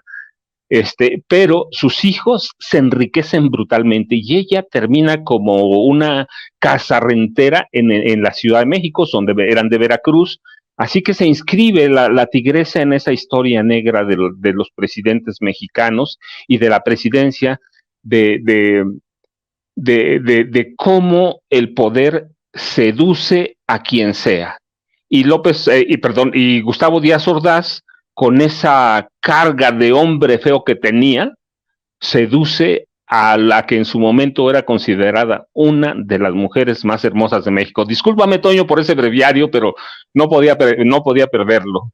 Es justo y necesario, mi querido Paco. La verdad es que fueron muchas de estas personajes que así se mantuvieron en la política, pero insistiendo en eso, al menos fueron congruentes en eso, ¿no? La tigresa se mantuvo en la política, siempre fue un personaje muy controvertida, no podía negar esta relación que tuvo con el carnicero Díaz Ordaz, pero hay otras que no, y de hecho le pido al público, al equipo que nos grabe, para ir desarrollando el tema. Yo sé que tú, te voy a dar cuerda con esto, ¿no? Hablando de priistas y hablando de situaciones en las que incluyeron a personas del mundo del espectáculo, como fue la hoy acaecida, fallecida tigresa, pues ahí está también, no la tigresa, la gaviota, Angélica Rivera, quien no se mantuvo congruente a nada, exhibe un evidente montaje de Televisa para imponer en la silla presidencial a Enrique Peña Nieto, puesto que se casan cuando queda viudo de su primera esposa y está como gobernador del Estado de México. Televisa hace una especie de telenovela muy, muy chafa, muy a la Chespirito, muy a la María Mercedes y etcétera, en la que tratan de convencer y convencen al público de que se trata de una historia real, ¿no? Una historia de príncipes y princesas, y que bueno, pues se casaron. Durante todo el sexenio hubo una serie de escándalos relacionados precisamente con la gaviota. Obviamente el más importante fue el de la Casa Blanca, pero también ahí veíamos cómo se peleaban una y otra vez en los viajes, cómo enfrente de incluso la familia real española se empezaban a pelear ahí enfrente de Leticia, quien estudió, por cierto, en México y ahora es reina, ¿no? Bueno, es que esos son cargos inventados, ¿no? Y hoy, pues nos damos cuenta que fue una maquinación, un mero montaje de Televisa, puesto que tan pronto termina el sexenio, se divorcia la señora del señor, se va con una jovenaza que se apellida como yo, pero que no tiene nada que ver, ya se separaron, pero se va con esta a pasear por el mundo, mira, exactamente haciendo esa cara pues, que quieren que haga, y la otra se viene acá a Estados Unidos con su ex esposo y sus hijas, me parece que se vuelve a casar con el ex esposo, ¿no? Y nos exhibe pues esta realidad terrible de cómo es que a veces trataron de meter en la política al mundo del espectáculo y pues terminó en una situación muy lamentable, mi querido Paco. Sí, mira, Toño, sí, te voy a decir como decía mi paisano, y en ese caso, ¿usted qué haría? Sí, me da pena decir que era mi paisano Enrique Peña Nieto, pero bueno, pues ni modo, la vida uno no la escoge a dónde vive Toño. Y somos tantos mexiquenses, mi querido, yo nací en la Ciudad de México, pero crecí en el Estado de México. Somos tantos mexiquenses que ahí sí, ¿no? Sí, entonces mira, pero uno no sé, pero mira, sí tienes razón. Mira, pero igual, no fue el primero. Mira, recuerda, bueno, platicábamos de Adolfo el Viejo, Adolfo Ruiz Cortines y cómo se casa con María Castañares, María Izaguirre Castañares, se casa con ella por interés de la presidencia de la República, porque en esa época no se podía ver un hombre solo llegando a la presidencia, así que mantiene arreglos con esta mujer que había sido su novia de joven, y deciden casarse, y terminando la presidencia de la República, bueno, un poco después se casan y después descubrimos que ella era multimillonaria, y así muere. Y él muere abandonado en Veracruz. Sí, en realidad nadie le ha comprobado que haya robado nada, pero abrió la puerta para que sus hijastros, y su esposa, porque era su esposa María Izaguirre, se enriquecieran. Pero mira, no tenemos también, recuerda el caso de José López Portillo, no solo por la boda de Stasia Montenegro, sino cuando él viene ya encaminado a la candidatura presidencial, pues se encuentra con Rosaluz Alegría Española, Escamilla, Rosaluz Alegría Escamilla, una física de prestigio, una mujer estudiada, se encuentra, ella se enamora de él, se hacen amantes y la lleva como primera secretaria de Estado. Y todo el mundo sabe que es nepotismo, ¿sí? Que más allá de las capacidades, él la impone a su amante, ¿sí? Y se conoce cuando llega López Portillo, se conoce como la amante favorita del presidente. Y recuerda ahí, en el proceso entre la toma de posesión y la mudanza a Los Pinos, hay un tiempo para acomodar, reacondicionar, la residencia oficial. Bueno, ahora ya no son Los Pinos, ahora es un museo, pero hay un tiempo, semanas o un par de meses, en los que se acondiciona la nueva vivienda, y López Portillo decide mudarse solo, pero en ese tiempo solo se da la vida alegre con Rosaluz Alegría, hasta que se mudan con él Carmen Romano y toda su familia, ¿verdad? Pero bueno, todos sabemos que era un matrimonio también de arreglo, ya que López Portillo y Carmen Romano estaban separados prácticamente cuando llegan a Los Pinos, y igual tienen un arreglo, y ella hace y deshace en Los Pinos, que era famosa, recuerda, porque llevaba su piano de cola donde iba y tiraba paredes en hoteles, iba a Europa con su orquesta. Es decir, hay un desastre en Los Pinos, un desmán en el derroche de recursos, así que se inscribe él. Y recuerda, hay otras vedetes y actrices, no sé, aquellas mujeres del cine sexy, sí, del cine de ficheras exóticas, que se acercan a presidentes. Y no solo López Portillo, tenemos por ejemplo a Lin May, ¿te acuerdas? Que todavía está viva. Qué gusto que está viva, porque es parte de la historia, ¿sí? Se hacen amantes de los presidentes.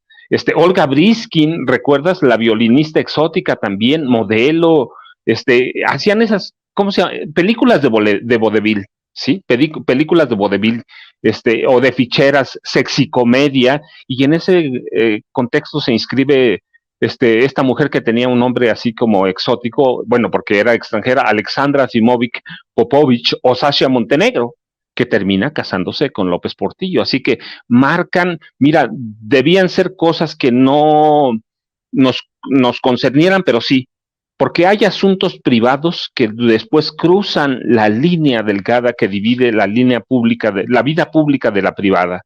Y ellos cruzaron la línea e involucraron a sus mujeres en asuntos públicos, y por eso vale la pena rescatar, porque es una parte de la historia de México que todavía tiene que rescatarse. Bien, sí hay algunos libros sobre las amantes de los presidentes, pero hace falta rescatar muy bien el tema y llevar a estas mujeres y a estos presidentes al lugar que le dieron, porque cruzaron, Toño, como Angélica Rivera con Enrique Peña Nieto, que es la que tenemos más cerca, y te digo, y cosas oscuras que también hubo en el sexenio de Felipe Calderón y que tenían enojada a Margarita. Ya te las comentaré después, no te las digo ahora porque es parte del próximo libro, lo puedo decir abiertamente.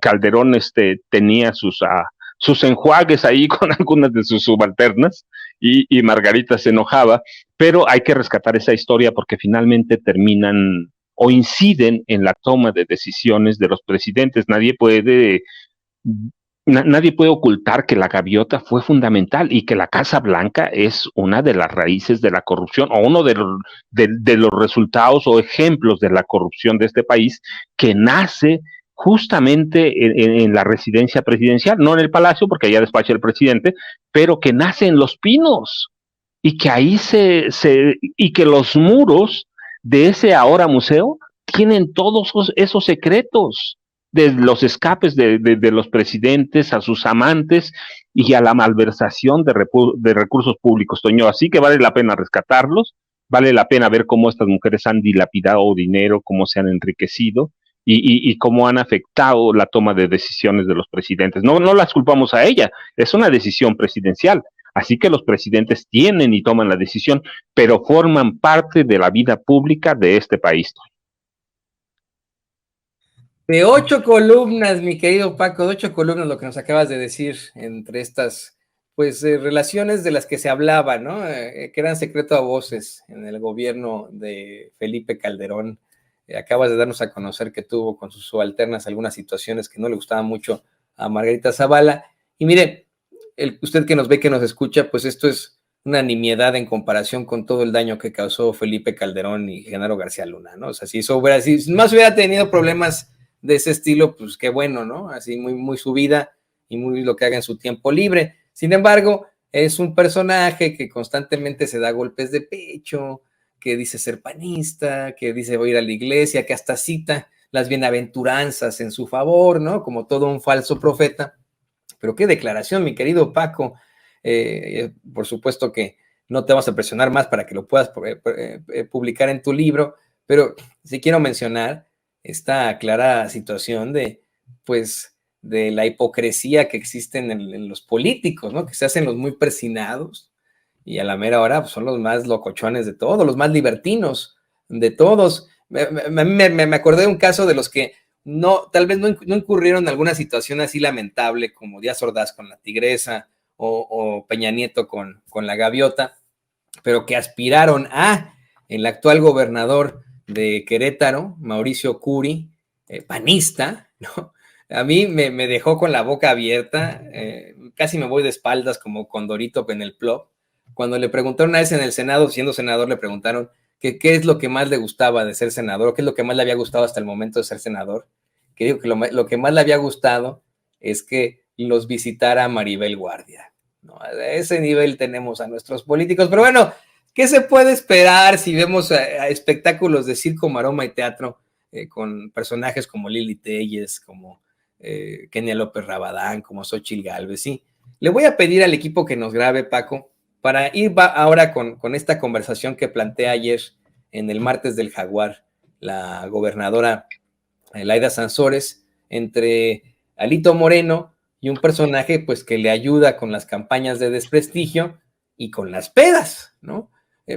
Ahora que nos estás mencionando esta relación que tuvo muy fuerte con la política, la Tigresa hoy en el día en el que muere, en el que fallece, pues me da mucho la atención de que en el audio de Alito se hable de que por favor, espero que vaya fulanita, ahí me guardas a menganita, necesito que esté menganita, fulanita.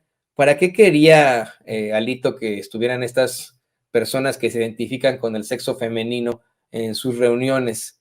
En sus reuniones en las que pide 3 botellas de vodka con tamarindo y botellas de vino. No creo que sea una reunión para hablar sobre los derechos de la mujer, sobre situaciones en las que el PRI puede pues proporcionar más ayuda en cuanto a los feminicidios, ¿no? Como políticos, siendo el estado que más, detentando el estado que más feminicidios tiene. ¿A qué se referirá, querido Paco?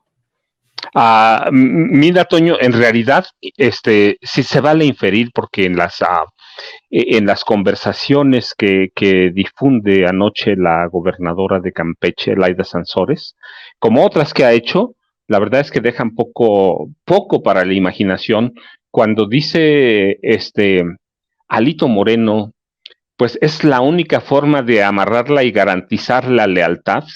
Lo que está infiriendo es cuestiones sexosas o sexuales, si no somos niños, tampoco, en mi casa dice, mira, que de los dedos que se lo platiquen al más chiquito que no ha crecido, pero a mí ya no. No, claramente está deslizando situaciones que puedan comprometer a una persona y la recepción de dinero no, porque eso lo hacen en transferencias bancarias, lo hacen de otra forma de perder el rastro del dinero. Sí, por más cantidades que hablen, ¿no? Lo que desliza a Alito Moreno en sus conversaciones con Vladimir de la Torre, que por cierto, hay que decirlo, es un personaje muy oscuro, ¿sí? Y que viene con él desde la gubernatura de Tabasco, de Campeche. Viene con él desde la gubernatura de Campeche, en 2019, 2015, 2019, terminaron en 2019, se van al PRI, se lo lleva con él, fíjate, para que sea preciso.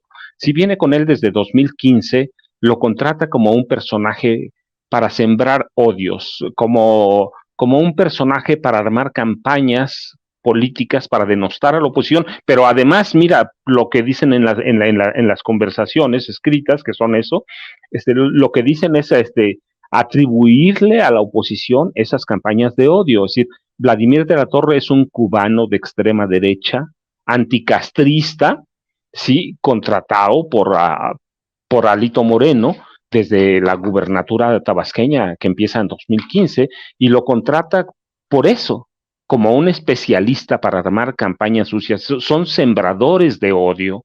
Sí, ¿qué es lo que están haciendo en este momento? Él es de la misma escuela. ¿Recuerdas aquel español Antonio Sola que arma las campañas de odio para Felipe Calderón en la carrera? Se lo prestaban entre el PRI y el PAN a Sola. A Sola para. Entonces. Parecía tazo de Pokémon, ahí nada más se lo estaban intercambiando, cabrones.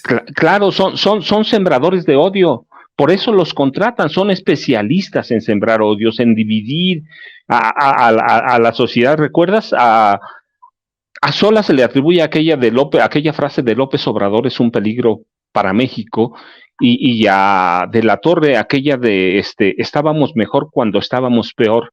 Entonces son ese tipo de personajes que llegan a México, pues claro, contratados por la extrema derecha o por el PRI, ¿sí? La extrema derecha y la derecha del PAN o los empresarios es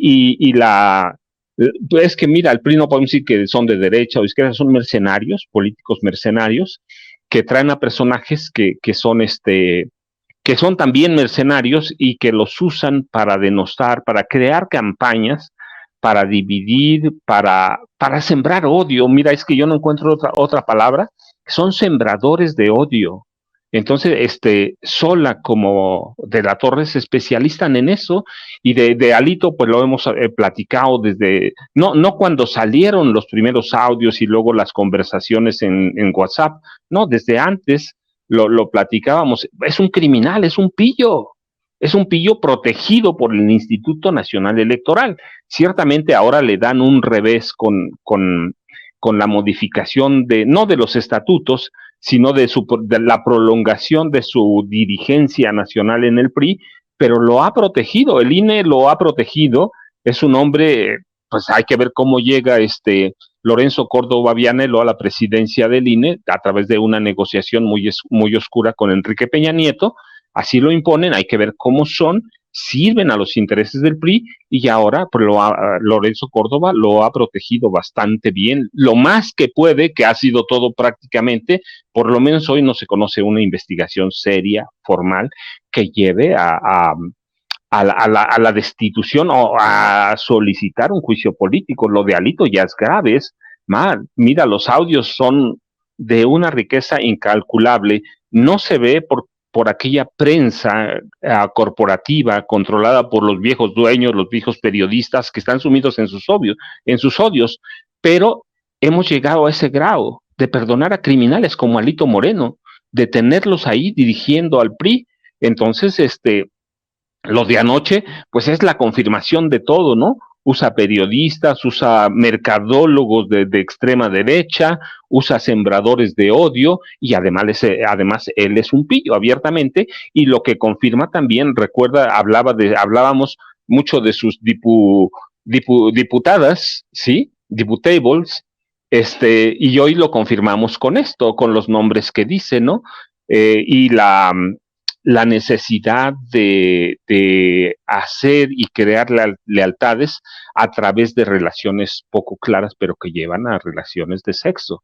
Sí, que te digo, debía ser vida privada, pero ellos lo hacen público. Así que ese es Alito Moreno de cuerpo entero, que es un retrato del PRI y que es un retrato de la derecha de ahora. No, y se dan unos baños de pureza, querido Paco, querido público consentidor.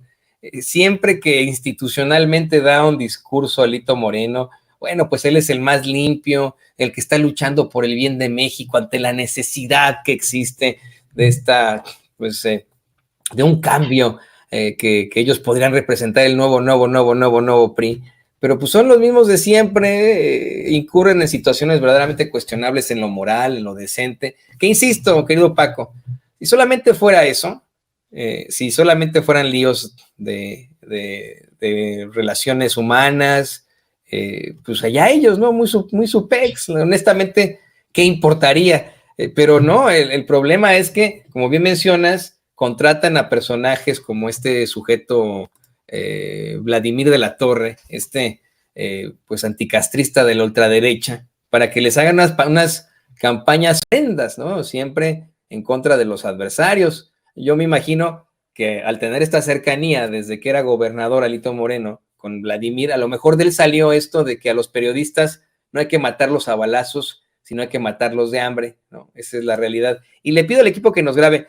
Ya vamos a ir a preguntarte tu opinión sobre esto que ya elaborabas, sobre el revés que le da el INE a Alito al no extenderle su mandato. Pero antes, quiero preguntarte tu opinión sobre esto. Estamos viendo que Alito Moreno constantemente habla de cómo extorsiona a empresarios, cómo extorsiona a políticos, cómo extorsiona a contratistas, de cómo empuja a personajes. Ha sido exhibido en muchos audios en los que incluso dice que a los periodistas hay que matarlos de hambre y no con balas, etcétera, etcétera. No ha sido un tipo muy, muy despreciable en lo que le han cachado. Pero se ha valido de esa fuerza y poderío, ¿no? En su mismo partido han intentado echarlo una y otra vez, otros personajes, otras logias del mismo PRI, y no se ha conseguido. Este cuate llega con sus esquiroles, que son como 50 más que los de Sandra Cuevas, y se acaban las manifestaciones de cualquiera que se oponga a Alito Moreno. Han que tenido conversaciones con él en todo esto, y sigue Alito Moreno ahí. Se le ha exhibido por sobre todo. En la misma marcha había gente que decía ser priista, pero que rechazaba a Alito Moreno. Pero él sigue ahí. Él sigue ahí. Esa es la realidad de Alito Moreno, nos guste o no. Y lo que preocupa es cómo ha seguido ahí. ¿Con qué dinero? ¿Cómo paga estas campañas Alito Moreno? ¿Quién le paga oficialmente a Vladimir de la Torre, querido Paco? ¿Quién puede escribir un cheque o en qué nómina aparece Vladimir de la Torre? Me lo preguntaba yo con los esquiroles, por ejemplo, de Sandra Cuevas, que corren viejitos y bailarines. ¿Qué cargo es este en la política, en el gobierno, en un partido político, querido Paco? Bueno, mira, Toño, hay dos cosas. ¿Por qué no lo han podido sacar y por qué no pueden? Bueno, pues es que los priistas tienen un problema.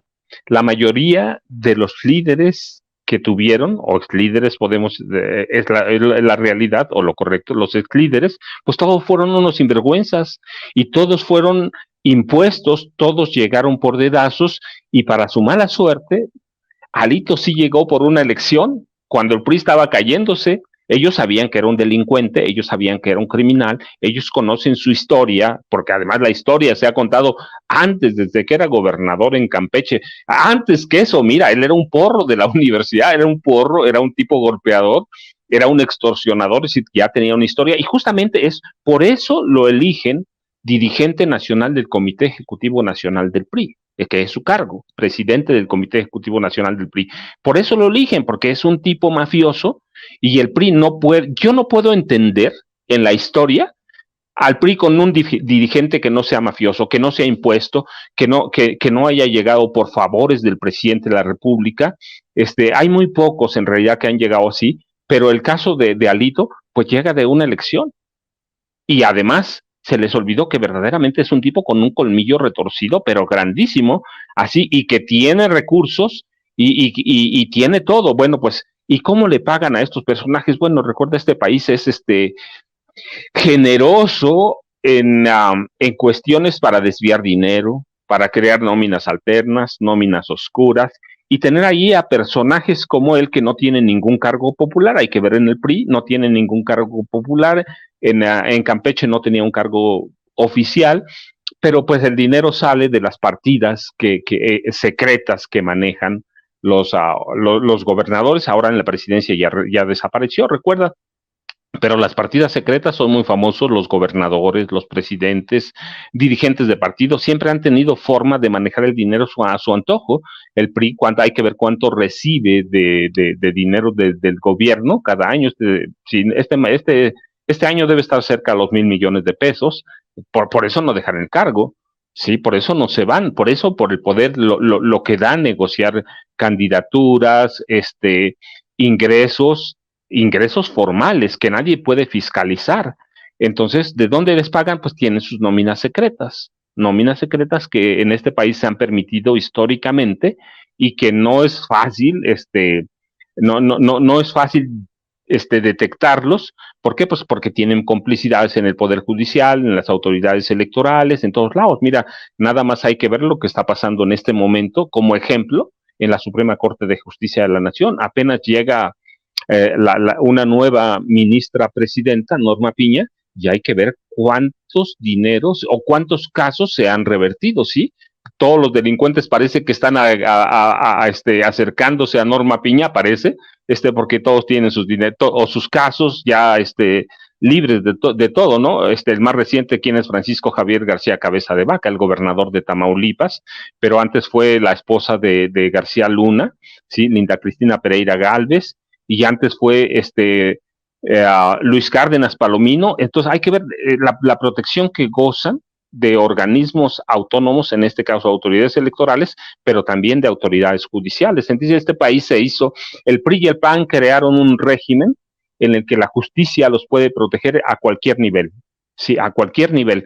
Y entonces, ¿de dónde les pagan? Pues del dinero que ellos pueden desviar tranquilamente. Así que no hay ningún problema. Asesores, golpeadores, lo que ellos quieran, lo pueden pagar con dinero oscuro oficial, porque sale de nuestros impuestos.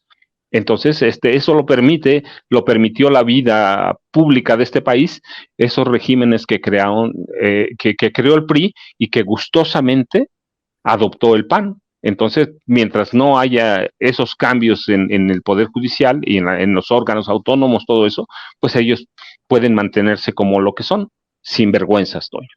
Sí, unos sinvergüenzas que tuvieron su momento estelar en sexenios pasados. Así lo planteaba hoy el presidente López Obrador, decía que el narco tuvo su momento estelar en el gobierno de Felipe Calderón y que eso era innegable. Con eso comenzábamos esta conversación. Pero quiero que sigamos con el tema de Alito Moreno y le pido al equipo que nos grabe. Tal vez ya para cerrar, querido Paco, pero esto que te planteaba y que tanto le molestó a Martín Chávez Ríos, aquí entre nuestro público consentidor, que me decía, Toño, ya cállate, deja hablar a Paco Cruz. Creo que hay que extenderlo un poco más, ¿no? Hay que extenderlo un poco más. A pesar de los pesares, a pesar de mucho que ha sido exhibido Alito Moreno, de que en su mismo partido han intentado tronarlo, pues él sigue ahí, ha sido exhibido por sus mismos patrones. Cuando Claudio X González dispuso a su organización para que dieran a conocer que supuestamente había también lavado dinero con ciertas empresas y etcétera. Vamos, es como que el odiado de todos, pero ahí sigue. Se plantea que con esta ayudadota, esta situación de este revés que le da el Instituto Nacional Electoral, no todos, fueron 6 contra 5, de no poderse extender en su cargo, pues ya va a ser el fin de Alito Moreno, pero ¿verdaderamente será el fin de Alito Moreno? No, Toño, no es el fin, porque todavía tiene recursos, todavía tiene amparo, todavía puede recurrir a la justicia electoral para que revisen, pero no solo eso, mira, no importa que todavía tenga recursos para sostenerse ahí y que todavía no se ha dicho la última palabra. La realidad es que prácticamente Alito sí tiene un equipo muy cohesionado en el consejo del PRI, si tiene un partido que controla de todo prácticamente, como ningún presidente del PRI tuvo antes la mano dura para controlarlo, porque todos dependían del presidente. Hoy, te digo, Alito tiene, o los otros dirigentes tienen un problema, exdirigentes tienen un problema, que le soltaron el PRI a Alito pensando que Alito lo iba a controlar para ellos y se les olvidó, como siempre pasa en este país, Toño, se les olvidó la historia, así como hablamos de que Genaro García Luna olvidó la historia y no se fijó que en este país ya había casos como él, como los de Arturo Durazo Moreno, el negro, el policía, el superpolicía, asesino, porque además se le prueba que es un asesino de estudiantes, dirigentes políticos. El negro Durazo pudo hacer todo, y finalmente cayó de la gracia de Estados Unidos y se cayó. Y tuvimos otros policías, el de Salinas, lo hemos platicado, Guillermo González Calderoni. Anoche, fíjate, estaba revisando su caso, y sí, hasta que lo asesina o lo caza un francotirador en McAllen, y eso le pasó a Genaro García Luna, no revisar la historia, no darse cuenta, bueno, pues a los priistas tan colmilludos que fueron, en la prisa por tener a alguien, a un mafioso, a un sinvergüenza, a alguien que pudiera controlarles el partido, le cedieron todo el control a Alito Moreno, pero se olvidaron de la historia. Hay muchos presidentes del PRI que han sido traidores, como los mismos presidentes de la República que fueron del PRI.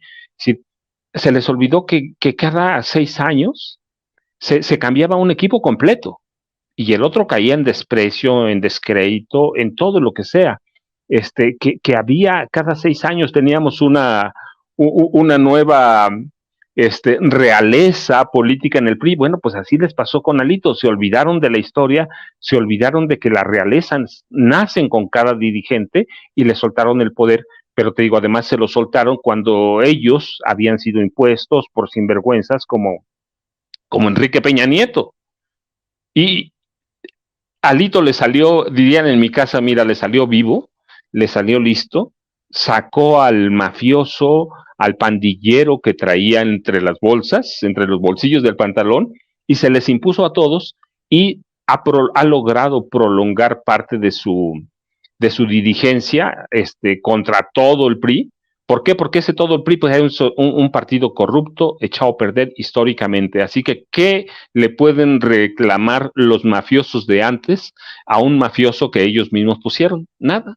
Solo se olvidaron de la historia y la historia se los está cobrando. Sí, en definitiva, esa es la realidad de este tipo de personajes.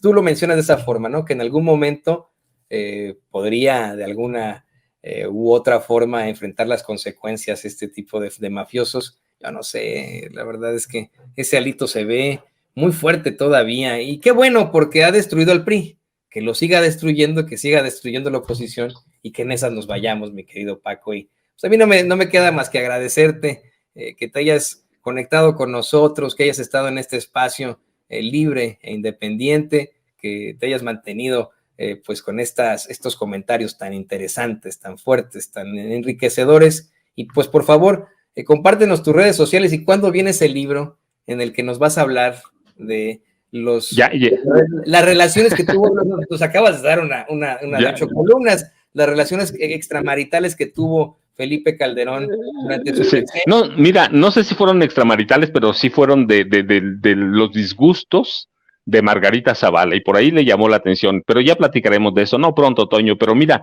yo quiero pedir una cosa, si se va Alito, que no se vaya antes de las elecciones del Estado de México. Me encanta que aparezca con Alejandra del Moral Vela, porque la gente luego identifica a Alejandra del Moral Vela con lo que es, con la mafia, ¿sí? Entonces, Alito, tú ya lo dijiste, echó a perder al PRI, Alito echó a perder al PRI, que lo eche a perder bien de una vez, pero que lo eche a perder en mi estado, que lo acabe allí, así que se aguanten hasta después del 4 de junio, y eso de Calderón ya los platicaremos bien, Toño.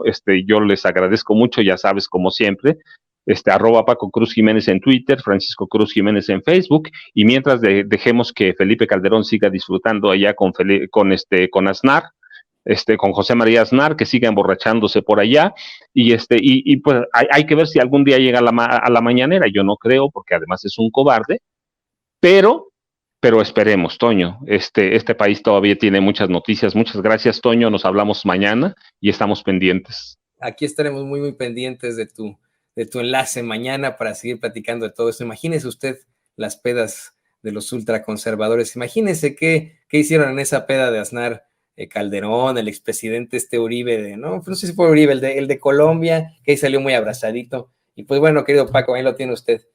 Paco Cruz, escritor y periodista, aquí en Sin Censura, dándonos la exclusiva de su libro. No vamos a dar detalles. Paco. Ahí está Vicente, ya quiere saludarte, Paco. Vicente, ¿cómo estás? Vicente. Me da mucho gusto saludarte desde este lugar que por primera vez, desde el que por primera vez transmitimos, pero bueno, ya después te contaré, te invitaré, no voy a dar más adelantos, pero bueno, andamos del tingo al tango, y mi querido Toño, también te saludo a ti con mucho gusto. Saludo al maestro Paco Cruz, al maestro Jaime Hernández, que anda también en vueltas, pero ya me di cuenta que dejaron la víbora chillando, mi querido Paco, como siempre. Y Vicente, sí, nada más un poquito. Suscribo, que Alito se quede para completar la obra. Seguro que sí. Gracias a los dos. Un abrazo. Gracias a los dos. Hasta luego. Amigos, amigas, regresamos en breve. Pero mientras seguimos hablando sin pelos en la lengua, sin censura, usted puede suscribirse a nuestros 3 principales canales en YouTube. Sin Censura Media, en donde tenemos más de 1.600.000 suscriptores. Sin Censura TV, en donde tenemos más de 1 millón de suscriptores. Y en Sin Censura Presenta, en donde queremos llegar muy pronto a los 100,000 suscriptores. Si usted ya está inscrito en Sin Censura Media, suscríbase en Sin Censura TV. Si ya está suscrito en Sin Censura TV y Sin Censura Media, suscríbase a Sin Censura Presenta. Recuerde que es gratis, no tiene que sacar un solo centavo de su bolsillo para apoyarnos. Dele clic en la campanita para que los señores y señoras de YouTube envíen las notificaciones cuando estemos transmitiendo en vivo y en directo o estemos subiendo videos. También nos puede seguir en Twitter en @Vicente Serrano y hasta en Instagram. Ojo, también estamos en Instagram. Son nuestras redes sociales y con el apoyo de ustedes seguimos creciendo, porque con ustedes todo, sin ustedes nada.